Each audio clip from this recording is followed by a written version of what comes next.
আমি 100% গ্যারেন্টি দিয়ে বলতে পারবো, আপনার শরীরে যত বড় রোগ হোক না কেন, এমনকি ক্যান্সারও হলে কিন্তু আপনার রোগটা ভালো হয়ে যাবে।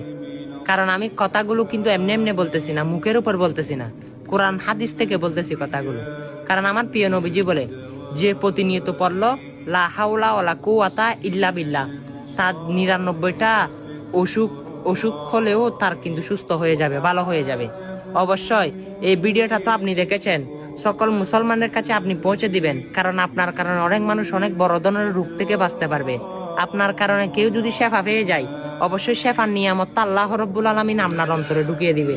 সেটা যদি মানেন, অতি শীঘ্রই এই দুয়াটি সকলের কানে কানে বেশি বেশি পৌঁছে দিবেন, কারণ আপনার কারণে এই আমলটা অনেক মানুষ করতে পারবে এবং বড় ধরনের এরকম অসুস্থ থেকে বেঁচে যাবে। ভিডিওটা শেয়ার করে দেন। আমিন।